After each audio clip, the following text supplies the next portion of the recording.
Hi guys, this is Victoria Hahn with Bundle B Insurance. We have episode 2 of Get Your Buzz On going on with special guest Erik Gomez, listing agent with Edward Homes, and we're about to get our buzz on. That's right.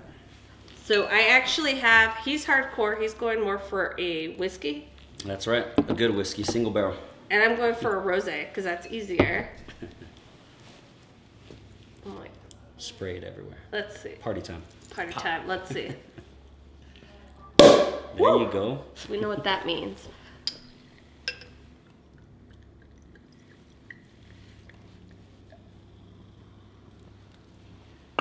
All right. Cheers, my man. Salute. And this is all sponsored by Bundle B Insurance Agency. So I wanted to introduce a good friend of mine. We've known each other for how many years? It's been a while. A long ass Yeah. time. But he is an awesome realtor and he's a listing agent for Edwards Homes. So I want to make sure he introduces himself. Erik Gomez. I'm with Edwards Homes. I'm the listing agent for the west side, northeast, east side, and now in Socorro. So whatever you guys need, anything with Edwards, I got you guys. So what made you become a realtor? Funny story. So my mom's been in the business for 10 plus years. And she stopped for a little bit to do some other stuff. And I would always see one of her friends come by the house. And she would always tell her, hey, let's go to Vegas this weekend. Let's go party. Let's go this. Let's go do that. Let's go travel. And I was like, well, I want to do what she does. What does she do, Mom? She's like, well, she's a listing agent for one of the builders. Yeah. And so that's where it kind of sparked in my head. And I was like, well, hey Mom, how do I do that? What do I got to do? And she convinced me to take my classes, and that's how it all started. I took all my classes and at the Real Estate Academy in El Paso, and since then, haven't looked back. Yeah, So, and you're pretty successful. I do okay. Thank You're God. like, I'm all right. No, I do okay. Yeah. But I mean, I've always had some good mentors, good teachings, good people to help me out. So That's true. And you do listen. You're pretty good. Sometimes. once in a while. So before real estate, what did you do? Before real estate, I did a lot of things. Actually, I was working at Sprint, so I was selling cell phones. But before that, I was a college athlete and I don't want to say professional athlete, but I played with the Diablos for a little bit. And then, after that, Sprint and then real estate. So That's crazy. yeah, it was a great time in my life. It was awesome to do the thing that you love and get paid for it. You know. Yeah. Yeah, I used to work for a baseball team, so I know. So you know. Yeah, back in my day. Which team? The Diamondbacks and the Okay. Oakland A's back in the day. And then Justin ruined my plans. Us men tend to do Yeah. that, you know. He got me locked down and then married and kids. So Put a ring on it, huh? Exactly. So that's how it usually goes down. Yeah. It's yeah. What did baseball teach you that like you put into your business now? So the way I look at it, being a listing agent is kind of like baseball. It's a individual sport played as a team. So everybody has to get on base in order to hit the home run to score more runs. You know what I mean? Yeah. So that's kind of how I look at it. I've got a great team under me with Edwards Homes. I've got people that sit my models. So that's the way I look at it. Is Like you're self-motivated. kind of I got you. So what's the difference between Edwards Homes than all the other builders? Because there's a ton of good ones out there. Of course. What makes you guys so different from every other one? There's definitely a lot of good builders in El Paso. I respect a lot of them. I would say it's three things: our product, our service, and our price. So pretty much you're gonna get a very good value for what we put out there, and we stand behind our product. So we really trust in our product. Our service, we've got a great office, great back end. And it's just it's a huge team or like a family. And when I say family, it really is a family. Like you've got the builder, the owner's son, or I'm sorry, nephew that works there. His other nephew does the construction, the foreman. His niece runs, the office. You just got it really is a family, and that's what's great about us. It's a team, but it's a family. So. And they build beautiful homes, guys. Yes, we do. 915-549-6056. Throw that shameless plug out there. Well, one of them that I really love was, I don't know the model name because I'm not a realtor, but you have like a 3-story one where like you walk in the entrance and it looks ginormous when you walk in.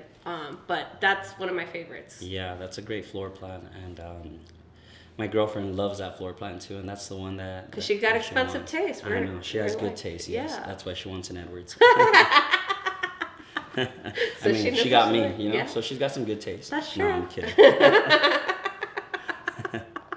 She's probably gonna be like, oh. She's like, no, Eric. No.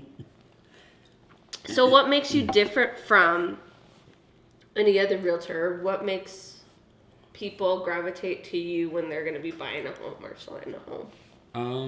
I think that I'm very transparent when I do a lot of my deals. Mm-hmm. I tell people what it is, not what they want to hear. You know what I mean? So I'm very upfront. I'm very honest, and I think that's what sets me apart. Is a lot of realtors out there, they're scared to be very upfront and tell them exactly how it is. Yeah. That, and I mean, I love talking to people and meeting people and networking with people, so. And by the way, he knows everyone. Like, he knows every single person. So if you want someone to party with or anyone, he can get your drinks bought by everyone. It would be him. No, the way I see it is just treat everyone like you would want them to treat your grandma. Yeah. You know what I mean? Like, yeah. So that's the way I see it. Just respect everybody and treat everybody like you would want to be treated too. Yeah. So. Well, and it's like treating them like a friend. Like in our friendship, we just always keep it real, and I feel like people can, and we do.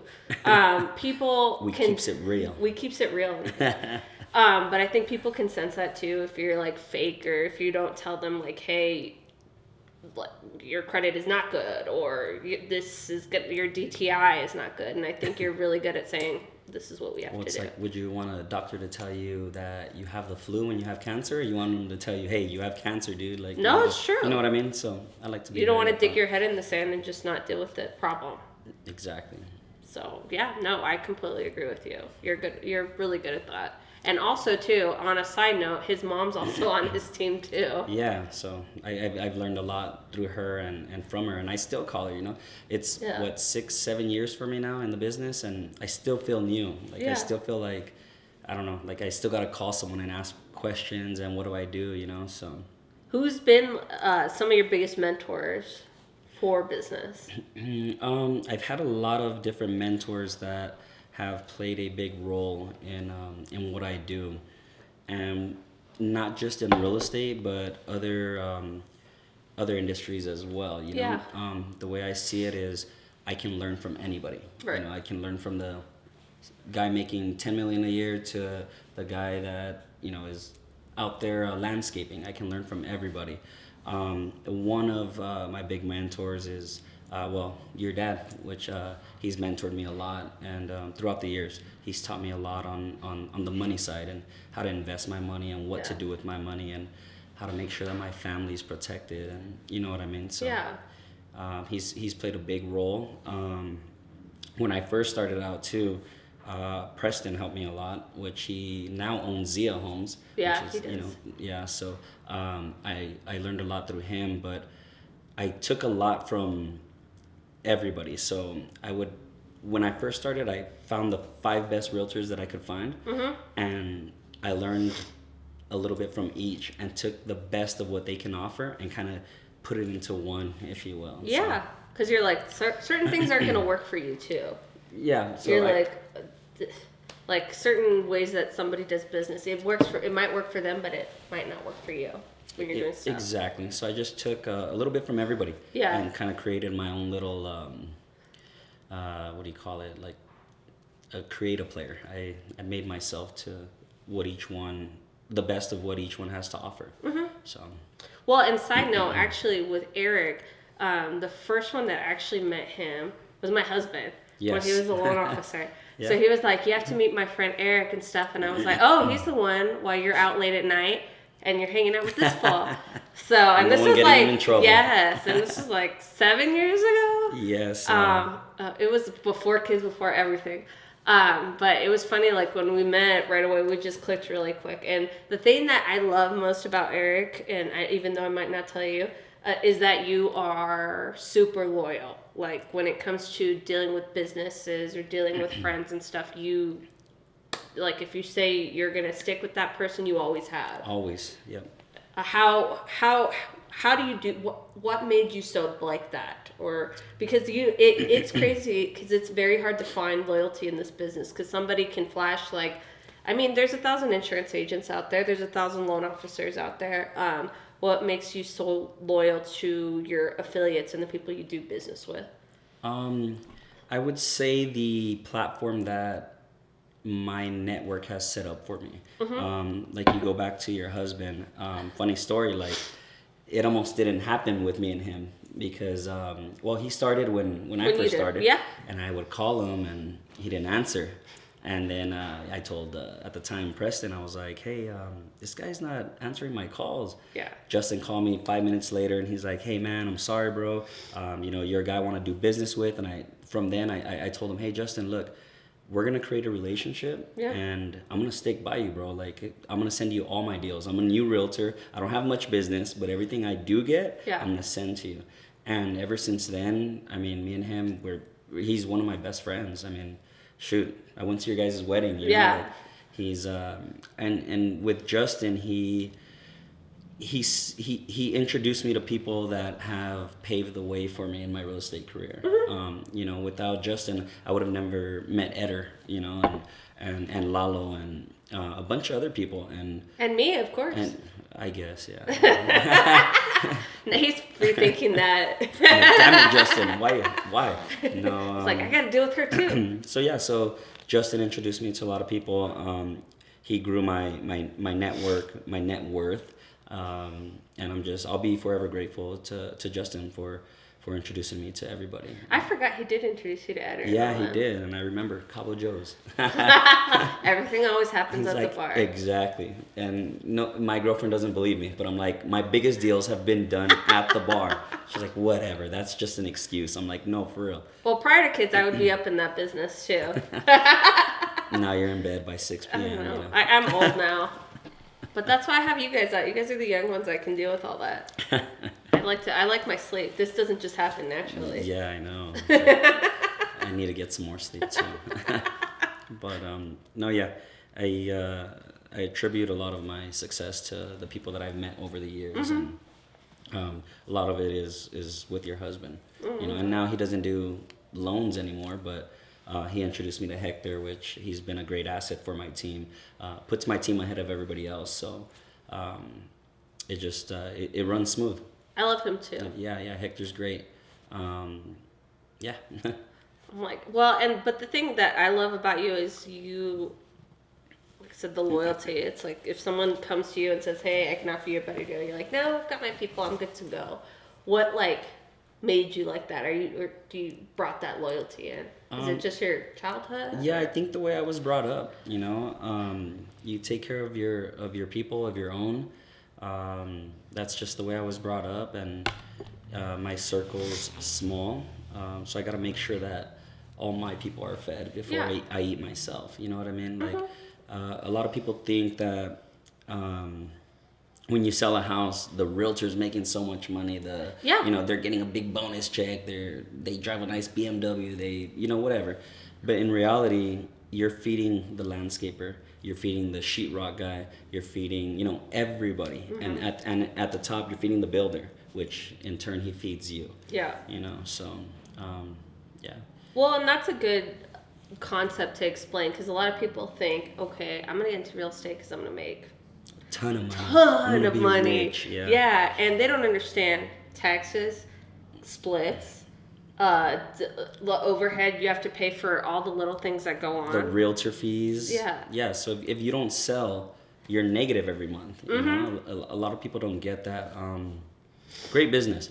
I mean, I great career. I love real estate. Met some of the best people, but there's a huge misconception that when you get into real estate, that you're gonna make the big bucks and you're gonna be what's that show?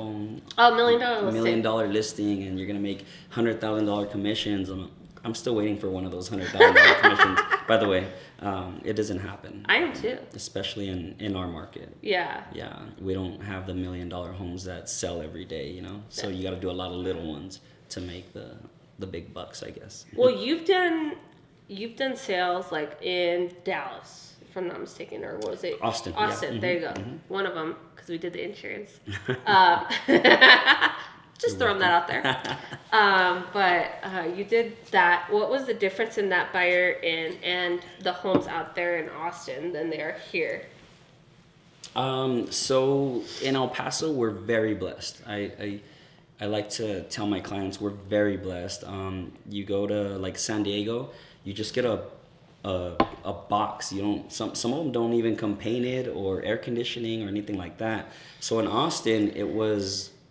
I mean, it was a basic home, but for $645,000. You know what I mean? You don't get the shutters like we offer at Edwards. You don't get the semi-gloss paint, the rounded corners. You don't get all that stuff. You get like the bare minimum. The bare minimum, yes, for a high price, a very high price.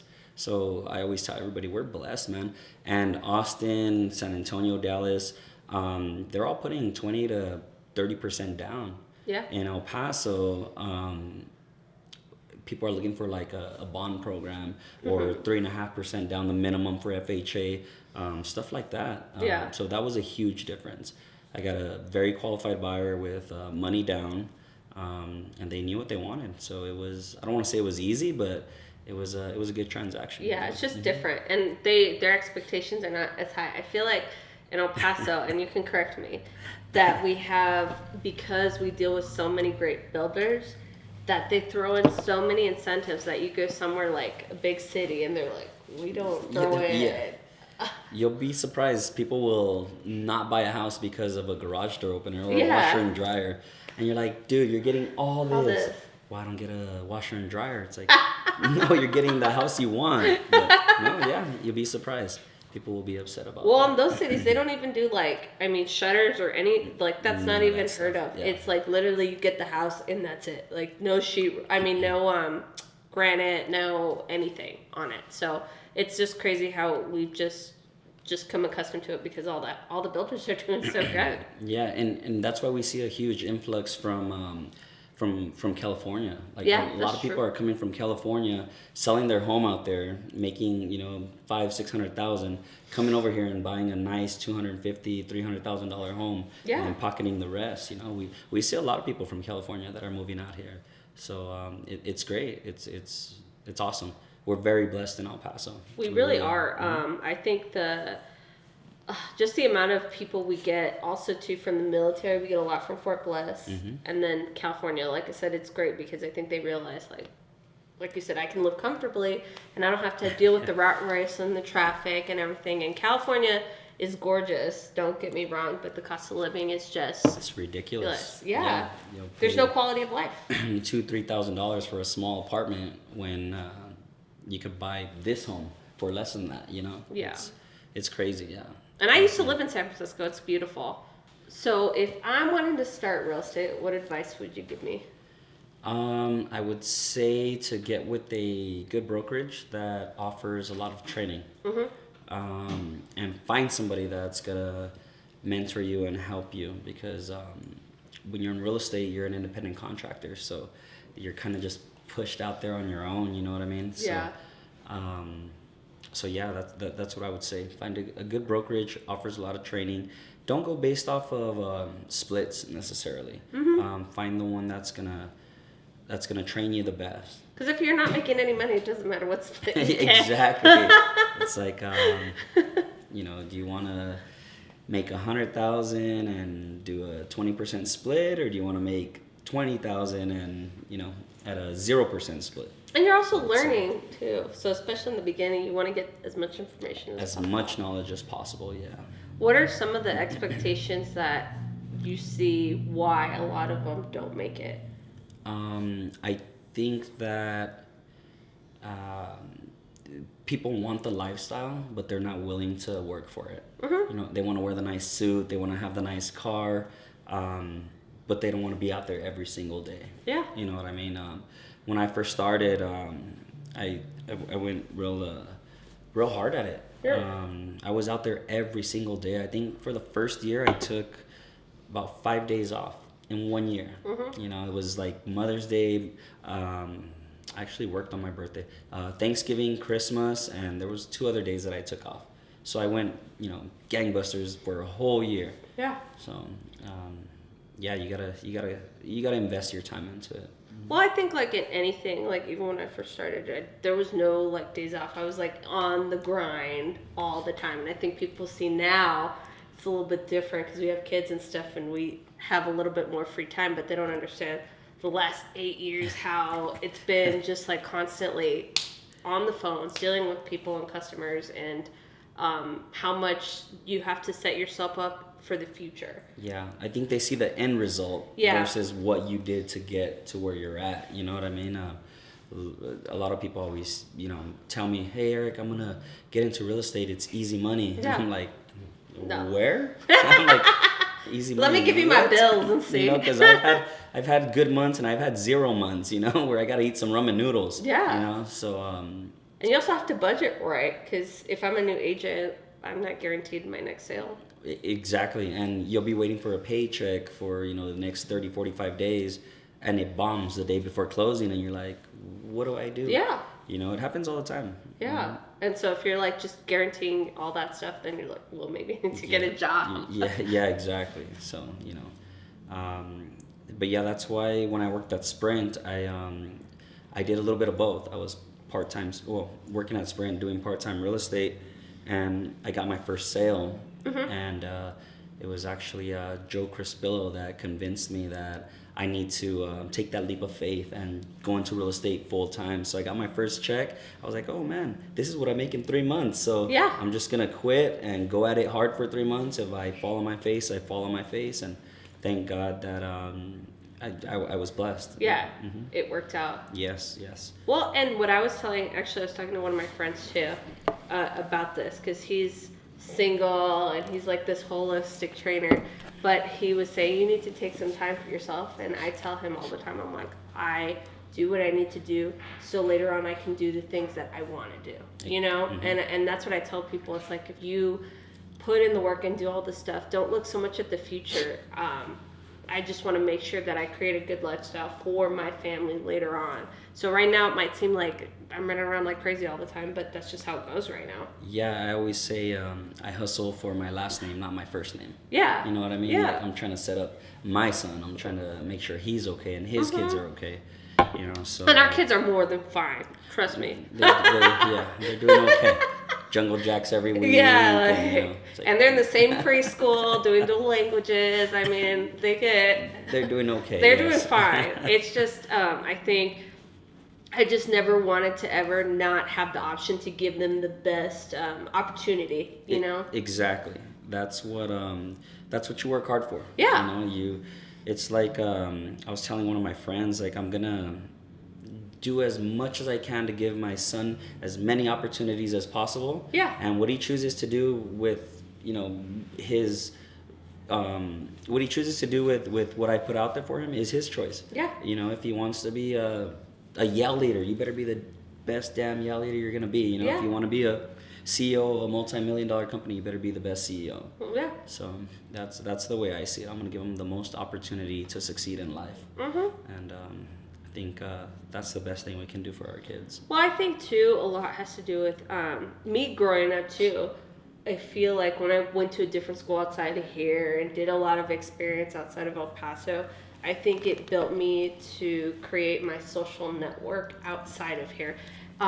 Like it made me realize how important it is to be friends with different groups of people and how to kind of be a chameleon with everyone. You said it perfect. You got to kind of blend yeah. in, kind of learn different. Yeah. No, you said it perfect. That's a great experience that you took from being in college. And so I think, and my parents might say it's different, it worked on the parties and stuff, but I always was invited to the best ones, and I made the best friends, and they're still my friends to this day. But I feel like a lot of things what I want to do for Lucas is I want him to have those same experiences. I don't want him to stay in El Paso. I want him to go and experience that. And then if he comes back like we do, great. But I want him to have that opportunity to do that kind of stuff. Of course, yeah. It's funny, when I first went to college, I would see people with a darker skin tone. I'm like, oh, he's Mexican. Yeah. And then I would talk to him and, no, I'm actually from India, or I'm from, and I'm like, you mean there's other races out there? Yeah. You know? It's crazy. Like, your mind is, it opens when you go out of town, when you learn from different people. So it's great. And I went to school in the Midwest, so it's like there's hardly any Hispanics.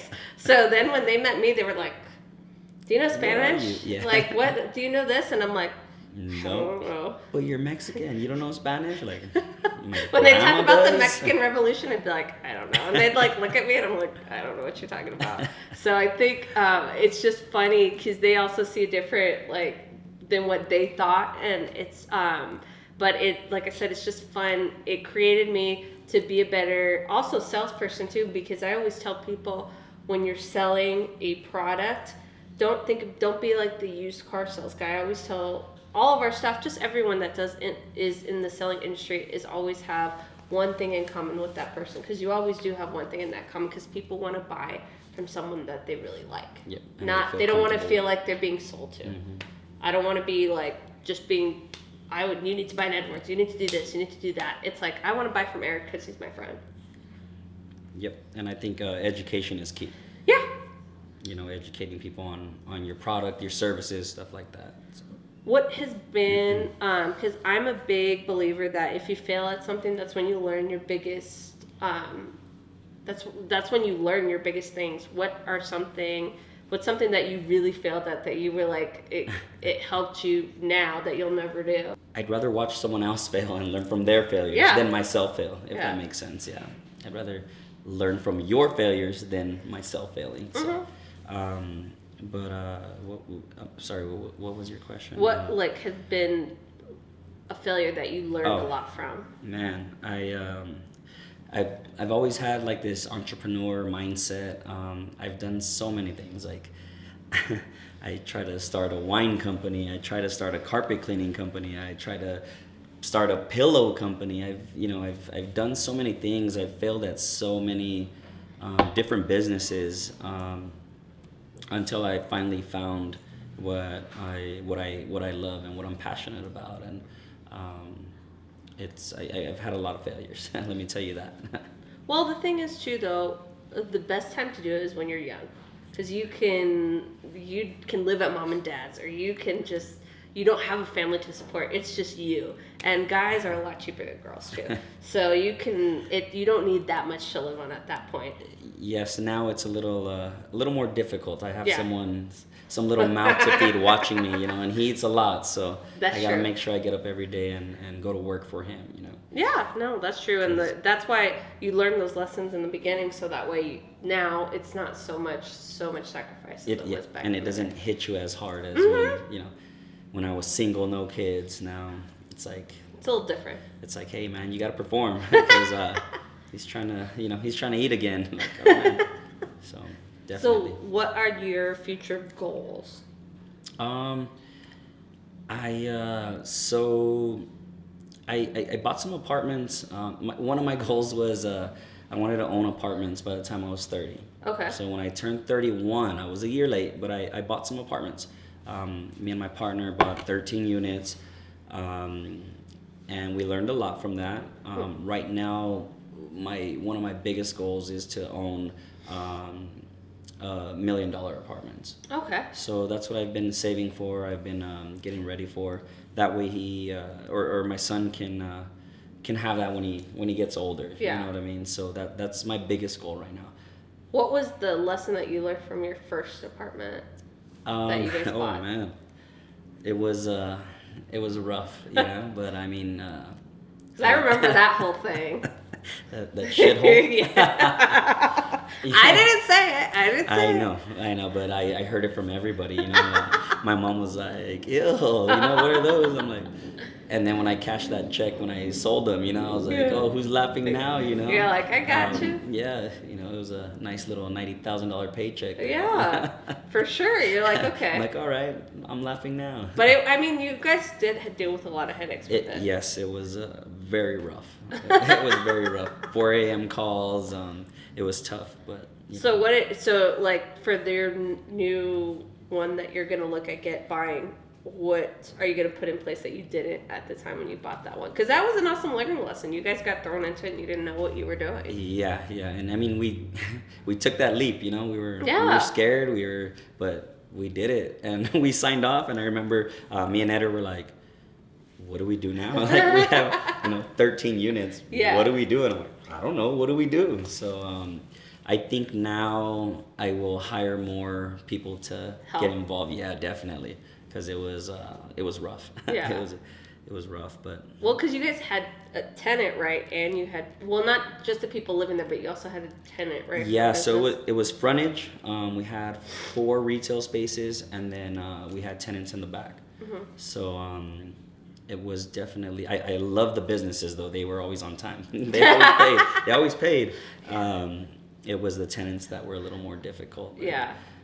4 a.m. Hey, the heater's not working. Show up and flick the switch on. I'm like, damn it! All the way on the west side, So yeah, it was a learning experience for sure. So now you're like, okay, I want more help with the next one. You guys run it. You guys run it.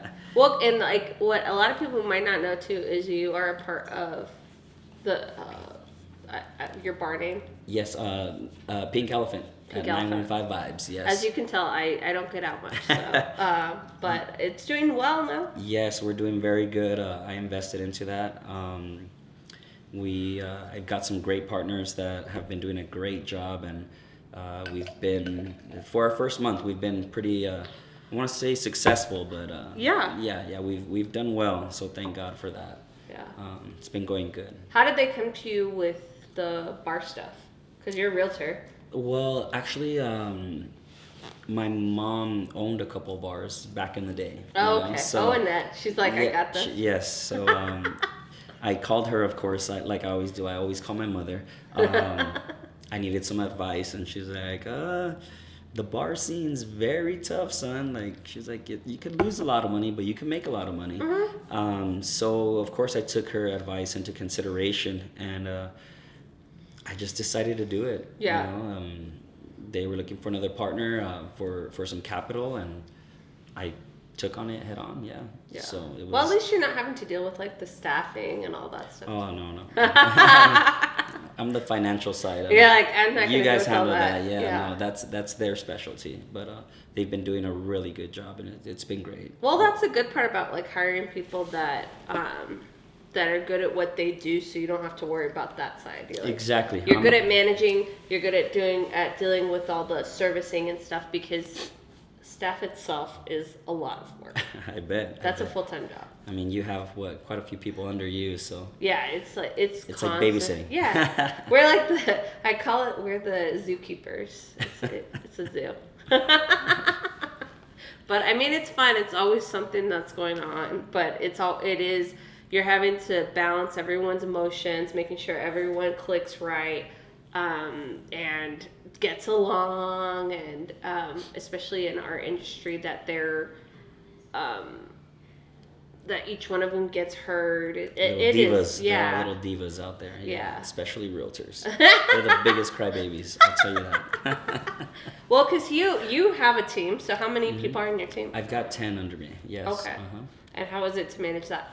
For the most part, they've been great. Little bumps in the road, of course, but everything's been great. You got a solid team. I added like 4 more people to my team in the last 2 months. But because I got more neighborhoods now, so we're expanding, started adding more people. But it's been good. Yeah. How important is it to get the right people? It's super important. It's super important. I mean, we're very fortunate at Edwards Homes. They pay the best, so they're gonna attract the best talent. That's true. You know what I mean? So yeah, we're very fortunate. Edwards Homes has set up an amazing platform for us to where we can all succeed.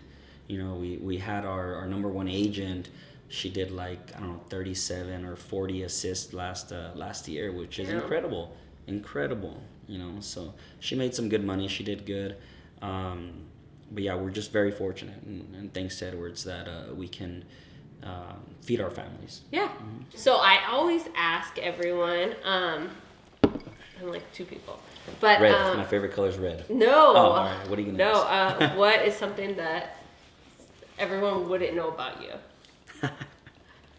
Don't get all red. I know, man. It You're doesn't making have to me be blush. that personal.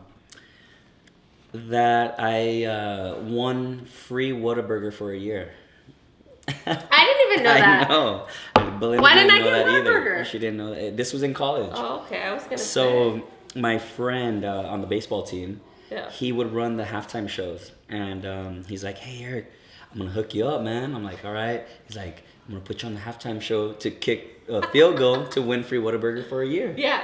And I was like, "Okay." He's like, "I'm putting you against a cheerleader and an old professor. Like, you better win. You better win." Anyway, kicking a field goal is very, very difficult. I will tell you that. It is super hard, super hard. It was only like a 10-yarder, which equals 20 yards because of the 10 yards for the touchdown or whatever. But it was so hard, man. I barely made it. Like, the cheerleader went up. Of course, she kicked it. It fell down. The professor went that way. I'm like, shit, man. It's up to me to bring this home. Yeah. So sure enough, I kicked it and it barely went in. Oh my God. It God. barely went in. It was super crazy. And I'm just like, yes. Fell to the ground. Free Whataburger for a year. I was like, F.A. Eric, like, where's my free Whataburger? I didn't get any burgers. Could you imagine a starving college kid? Like, I was in heaven, okay? I was like, yes. So now you're like their sponsor forever. I love them. So what they do is they give you 52 tickets, one per week.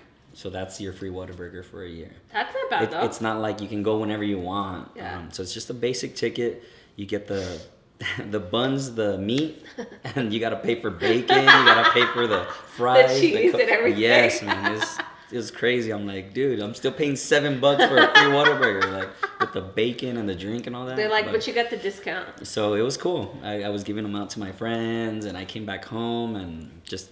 Who wants Whataburger? It was super cool. Hilarious. Yeah. I had no idea about that one. I was telling Belinda the other day, and she's like, I didn't even know that. Like, I had no idea about that. You guys don't pay attention to me, man. No. You gotta listen.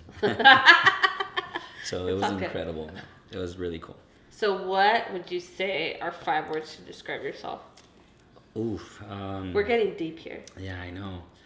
Who hurt you? I would say, well, you brought one out earlier. Loyalty. Okay, yeah. Very loyal person. I will agree with that. Driven. Man, this is tough. Spontaneous. I like to do things, just crazy stuff out of nowhere. I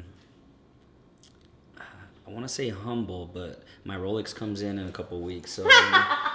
You aren't like that. Like, no, I'm. I love you, but you're not like that. I like to, yeah. I think respectful would be one. I respect people a lot, and the last one, damn, it's like asking somebody to talk good about themselves. It's so hard. Motivated. That's true. Yeah. Okay, I'll agree with all those. I wanna be the best. I was like, I love you, but humble ain't your thing. So I'm humble to a certain point. Like, no, I know I wear all these crazy shoes. I know. I'm like, Especially when I go to Vegas. That's a whole different story. Yeah. That's when Ibar comes out, my alter ego. Well, he went to the McGregor fight. How was that experience? The most awesome experience ever. Like, it was so incredible. Because you're a huge fan. Yes, big McGregor fan.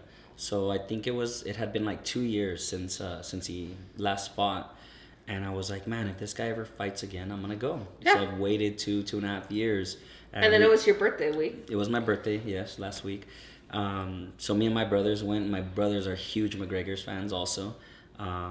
It was just incredible. Like, I had chills throughout my body. Everybody was jumping up and down. 40 seconds, but was the best 40 seconds of my life. Double my You're time like, in bed. "I'll take That's it." double my time in bed. So it was awesome. Oh my god! And you were sober the whole time, right? And yeah, sober. I don't drink. I don't drink at all. Oh my gosh, you're hilarious. That was a great experience. Super cool. I think that sometimes you just gotta do that and experience all, especially when it's someone that you've been wanting to see for so long. Definitely. Yeah, I just need to go to a Super Bowl. Oh, that'll be fun. If I wait on my Cowboys, I'll probably die before that happens. It But won't. yeah, so I'll go to one, but Yeah. probably not a Cowboy one. A Cowboy Super Bowl. It'll be like the Texans. Yes. They'll No. probably go before that. Like, oh man. What's your favorite baseball team? The Red Sox, of course. Yes, Boston Red Sox. Why did you choose them? I've always liked the Red Sox. They used to have a shortstop, Nomar Garcia Parra. Mm-hmm. He was my favorite shortstop growing up. He was my idol. I looked up to him. I wanted to be him, and he was the shortstop for the Red Sox at the time. And I just became a huge Red Sox fan. And it's crazy because I actually have family in Boston. So yeah, a few years ago we went out there and visited them, and it was cool. You Gomez's are everywhere. Yeah, so it was really neat. And I went 2 years ago to a World Series too. Mm-hmm. Mm-hmm. Oh, At that's a lot Dodger of fun. Stadium. Yeah, it was the longest game in World Series history. 17 innings. That was a good game. And Yes. you took your I at the took time. my son. Yeah, he was like one and a half.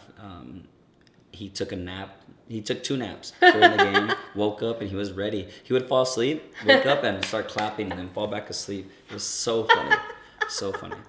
And I'm a huge Red Sox fan, but at the game I was like, I just want it to freaking end, man. Like, Yeah. I was just in my seat, like, oh, somebody win. I don't care if it's the Red Sox or the Well, Dodgers. 9 innings is already long. So Yeah, could you imagine 17? Hell no. 17 innings. And the shitty part about baseball games is they stop serving alcohol in the 7th inning. Oh, I didn't know that. Yes, so I got drunk, I got sober, I got my hangover all in the same damn game. Yes. You're like, I need Like, to get on this. Yep, in the same game. It was crazy. So, what makes you the happiest? I think, I know, being with my son, and I wish I could say coaching him in his T-ball game, but it frustrates me. It doesn't make me happy at all. It frustrates me. And But keep in mind, like, your son's gonna he's be 2. 3. Yeah, Yeah, he's about he's to be just 3. gonna be 3, and he's playing with like 5-year-olds. Yeah, he's playing with 5-year-olds. So why are you all frustrated? Could you imagine coaching 15 kids that don't listen to you? Like, That's why I don't do it. I'm like, that's why my son's in bed at that time. I don't deal with that stuff. but no, his one of my friends was like, "Man, you're gonna love it." I cried when my daughter got her first hit, and I started laughing at him like, ah. And sure enough, his first game, he made it to first, and I'm just like, Oh. started tearing up. Yeah, it's an incredible feeling to see what you teach them to actually to do it, to Yeah. execute it. It was awesome, great feeling. No, it's That's something that you guys will always remember doing together too. Definitely. Hmm. And that's a good experience for him to be out there and stuff. Yeah, I try to get him tired so that he goes to sleep early. Well, I'm like me. I'm just like, as long as you go to bed early, I'm good. I'm like, we're not there yet. Lucas is in bed before everyone, so. And now you're getting your payback. I know. When they call, huh? Exactly. La Llorona. La Llorona, yes. Yep. I was like, why can't my son go to sleep like Lucas? Don't worry. 6 I've gotten it. We're in month 6 and still no sleep. No, yeah. So if you see the bags in my eyes, sorry. That's why. Yeah. Sorry. That's why I'm scared to have another. Because I don't want a girl, man. You girls are trouble. No. At my first baby, I was like, man, God's going to punish me. He's going to give me a girl. He's going to punish me for all the bad shit I've done. Oh, thank God I got a boy. But the thing that pisses me off about both of them is that I love them to death. Don't get me wrong. But like Justin walks in, my husband, and it's like the room lights up and my daughter starts smiling and she's 6 months and Lucas is like that. I'm like, you little shit. I'm the one that feeds you I'm and gonna make feed sure you, that your changes you. diapers are all clean and stuff. But no, and I'm looking like a homeless person, but no. Justin walks in and it's He's like, God. this saves the day. And so I'm just like, you little turds, you know how much I do for you? So, yeah, that's the one thing that gets me about my kids. It's like, it's all mommy, and then once daddy gets home, it's like, no. They forget about you, huh? Yeah. Yeah. And while with Justin, that's your third baby right there. Yeah. He's 2 kids in one. He's 2 kids. He eats for 2, huh? Yeah. I'm like, cheers You're my for boy, that. Justin. He knows my You're my struggle. boy. I'm like, you know my struggle. It's all good. He has the record. Most tacos eaten. That's true. So, a lot of times too, you send the clients to us for insurance. What's the thing that, because I know a lot of realtors, they haven't thought about, they don't usually get in the transaction when it comes to insurance. You know that too, because I think they're just like, well, the lender will take care of it, and they'll send them to whoever. What made you want to start getting involved in the insurance part of it instead of just the lender doing it? So I think when you're involved in the transaction as much as possible, you look more, you look like a superstar. Yeah. So, what I do is when I talk to my clients, I'm like, hey, someone's gonna reach out to you. Yeah. It's someone that I use on my personal home. Yeah. They're gonna give you a call. They're gonna reach out to you and give you different quotes and find you the best quote possible. Oh my God, Eric, thank you so much. Like, we were wondering what we should do, and they just appreciate those little things. They do. Yeah, having like an arsenal. I've got insurance people, I've got mortgage people, I've got whatever you need. I've got a guy that'll go wash your car right now. You know what I mean? Whatever you need. I try to help others because they help me. Yeah. So, that's what it's all about. Keeping it within your circle, within your family. It's a relationship building. Exactly. And that's why I get so excited when I sell an Edwards home, because I get to eat. Then I send it to you, and then Justin gets the mortgage, and we all get to eat. Then my builder gets to eat, and then Eder gets to eat, and it's just incredible. Yeah. Having this network of friends that we can all come together and accomplish one mission to help one buyer. Yeah. It's cool. And I think they feel that too, because every buyer that I deal with loves you, loves Hector that you deal with at Rocky, and then he loves us, so it works out. Well, great. I wouldn't send them to people that I don't trust or that I don't think would get the job done or treat them very well, because at the end of the day, you guys are a reflection of me. I'm a reflection of you. You know what I mean? Yeah. So with people, you wouldn't refer them to me if you didn't think I was gonna be able to take care of them. Yeah, no, that's true. So that's the way I see it. And I think a lot of times too with insurance, like just like you need a good accountant and a good attorney, you also need a good realtor that can help you through the process. But you also need a good insurance agent, because a lot of times what I realize is when people are buying a house, they're getting so much thrown at them, especially first-time home buyers. They don't know really what's going on, the programs or anything like that. And then when it comes to the insurance, they just go with whoever the lender sends them to. And they're so busy in the transaction that they're just trying to get the process to close, but they don't know the coverages. So then fast forward 5-6 years later, they have a claim, and then they realize, hey, I have a shitty insurance policy. What the hell? And so that's where it's good when people like you are proactive, because hey, I know that this eventually will happen. Insurance is not something you want to use, but when you have to use it, you don't need to worry about it. You don't need insurance until something actually happens. Exactly. and that's what I tell people. That's the worst time that you find out, oh, wait, this isn't covered. Wait, I have this deductible. And it's just becoming, knowing more of being an aware buyer. Yeah, educating them. Yeah. Of course. And that's what's great. Like when I send you people, or your mom gets in detail with them, and it's incredible. They, the service that you guys provide for my clients makes me look like a rock star. That's good. I'm like, oh man, they made me look good. It's we've been around a long time too, so that helps out too, because they know they have the reputation for 34 years, so that's been the good thing, that everyone trusts us. We've have clients 3 generations with us, so that makes it a lot easier too, because they're like, as long as they've got you guys, we know you're covered. Yeah, and I'd never ask somebody to do something that I wouldn't do myself do. Yeah, And so I got you guys, and I refer all my clients to you guys because of that. So. Yeah, we appreciate it. Thank you. Okay, so what's your favorite restaurant here? Because he's a big foodie, and then you go Ooh. like off the menu too. Here in El Paso? Yeah. Oh, that's a tough one. Or your top three. My number one is, it has to be the Stack in Las Vegas is my favorite, and the Mirage. Yeah, that's my favorite. You gotta get extra on me. I would say number two, the T-bone steak at Ribeye. At Ribeye, the T-bone steak at Outback. You always say that too. That's my favorite T-bone steak, believe it or not. Do you send it back? Outback, always. You gotta make sure it's cooked perfect, man.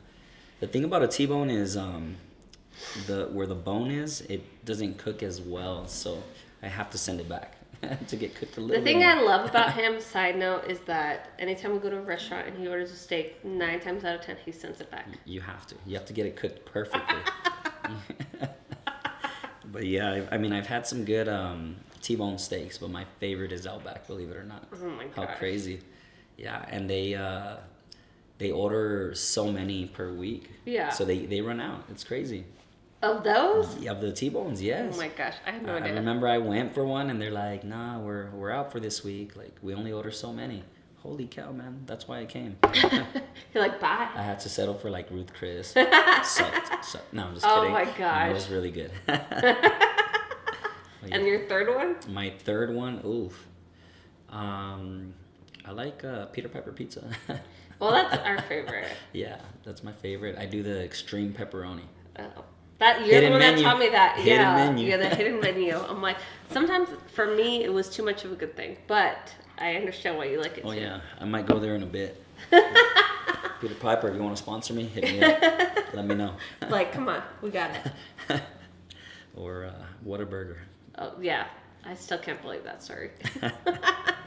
Feel like it's all I good. need to pick up some sponsors, man. They gotta sponsor me. I'm throwing their name out there. I need I agree. You have to. Jack Daniels right here, you know. I totally agree. So besides Edwards, what other builders do you really like, or do you really like their look? There's a ton of them. There's a lot of great builders in El Paso. Because everyone, some of them too, it gets very specific. Like if you like modern, then you go with this. If you like more farmhouse, then you go with this one. So each one fits a certain criteria. Yeah. Like I said before, I wouldn't ask somebody to do something that I wouldn't do myself. Yeah. And Edwards would be my choice. Yeah. If I were to build a house. Don't get me wrong, there's a lot of great builders in El Paso. A lot. But it would be an Edwards. Yeah. And where are your subdivisions at? I've got the Northeast, which we're just about done. We've got 2 left. I've got West Side. I've got 2 on the West Side, Enchanted Hills and Arcraft Estates. And then I've got one that just came up in Socorro. And then I've got one next door here on the East Side. Oh, that's cool. So I'm kind of spread around. Put a lot That's of why you need a miles. big team. A lot of miles on my car. So my Audi's still kicking, man. You're like, hey, it works. It gets me from A to B. That's all that matters. Belinda's got the new one, so it's She's okay. got the new one. I got the old one. Hey, that's how it goes. I know. I get a brand new toy, excited, and she takes it. Hey, that's why we're friends. She knows. She knows how to do it, huh? She knows quality. She's like, I got it. Yeah, I've had my Audi for a while. I've got like 150,000 miles on it already. Damn. It's still kicking. That's my work car. I drive it like crazy. That's Justin's truck. Like Old his truck, Betsy? yes. He's got this. I don't even know the year. I would be lying if I knew the Toyota. I think it's like a 91 Toyota that's got like 120,000. He's had it forever, but that thing It's is his like favorite. the best. And it lasts. I even love driving it because it lasts forever. Yeah. So. He's like, lent it to me a couple times. I'm like, yeah, I like driving but it. it works. People try to buy it off him. He's like, nope. No. He won't do it. No, it's not. I mean, it's really not worth anything either, but it just lasts forever. Yeah, it's a great vehicle. So if I'm trying to buy a house, what advice would you give me, like in looking at getting it? Or what would the expectations be like? I would say first interview a handful of agents and pick the one that you're most comfortable with and one that educates you the most. And someone that can set you up with a great network of people to get you the most value for what you're looking for. I gotcha. Like me. So, well, if like say I'm in the middle of a transaction and I don't really gel with the agent, what happens then? Because I know that does happen sometimes. Yeah, it does. It's unfortunate because a lot of these realtors put in a lot of work and a lot of time, and you got to remember that realtors are 100% commission, so they don't get paid to open doors. You know what I mean? They get paid once they get you the keys. Yeah. So my recommendation is on that is to be direct with them and talk to them and tell them how you're feeling. And at the end of the day, if that agent can't figure out a solution, then you talk to their broker. Yeah. And because technically you are bound by their broker, not the realtor. I gotcha. You know what I mean? And the broker will set you up with someone that could meet your needs and help you with your goals. Because like sometimes, because obviously we are in subdivisions that have new construction. Like I have you as a realtor, but I want to go see every single builder out there, and they don't let whoever they're dealing with know that they're Eriks representing them. They just kind of go in. And then you have someone else that gets involved in that. How do you guys deal with that kind of situation? Again, being transparent with the person up front. You know, I do what's called a buyer representation form, and I tell them, hey, look, if you go with your neighbor's friend's uncle's dog's realtor, you still owe me a commission for the work that I'm doing. You're signing this for me to represent you. You know, so it does happen.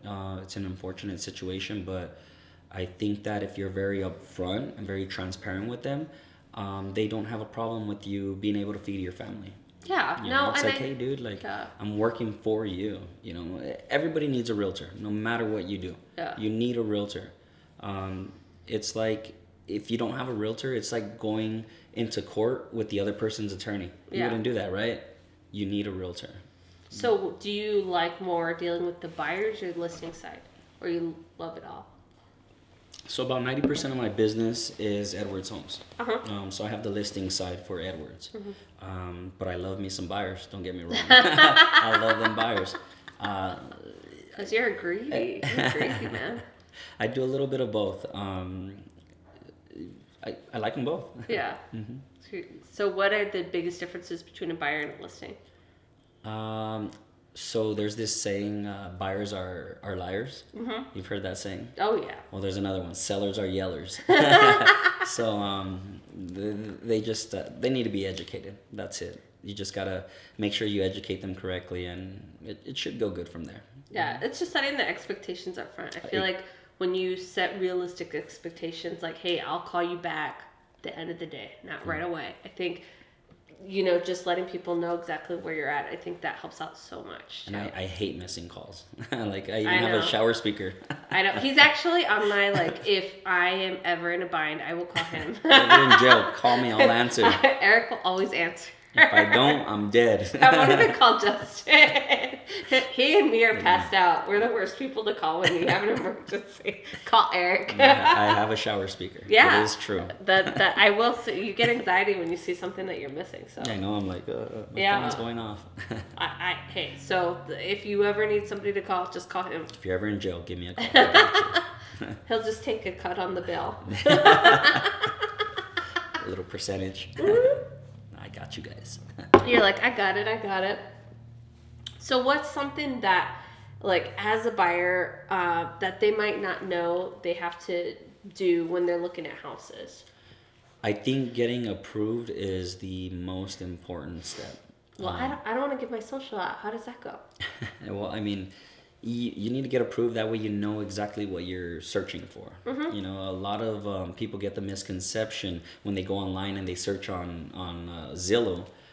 Oh, this $400,000 home is only $900 a month. They don't have taxes, insurance, all that stuff. You know what I mean? Yeah. So I think the very most important thing is to seek financing. That's very, very important.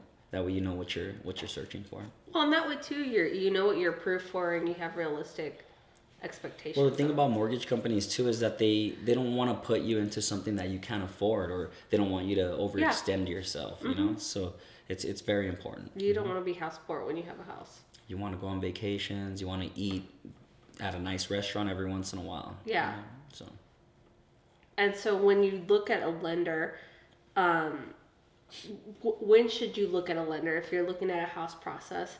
When, like, let's say I want to buy a house at the end of the year, when can I go to a lender now and they tell me what my pricing is? Or So typically I recommend them to go to a lender as soon as possible. Mm-hmm. That way we know exactly what you have to do to get the job done. Mm-hmm. Some people will be like, well, I'll wait till November because I need to buy in December. Yeah. Well, you go to a lender and they're like, hey, dude, you need to do this, this, this. You're not qualified for another 5-6 months. Yeah. Well, I need to be in December. Well, you should have started looking June, March, whatever, to figure out what you have to do before you get in.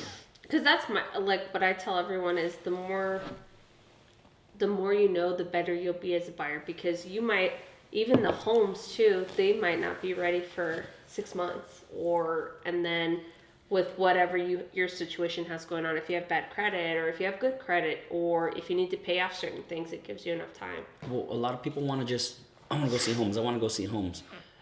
I'm not ready for 5 months. Well, that resale home that you just saw today is going to get sold tomorrow.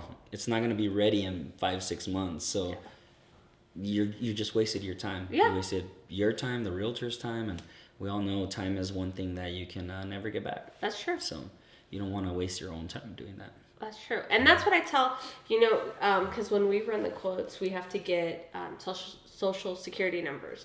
So when people are like, well, I don't want to give out my social, it's not going to count against you on your credit score. But the other thing we need to know is if you've had prior claims, because claims follow you for 3 years.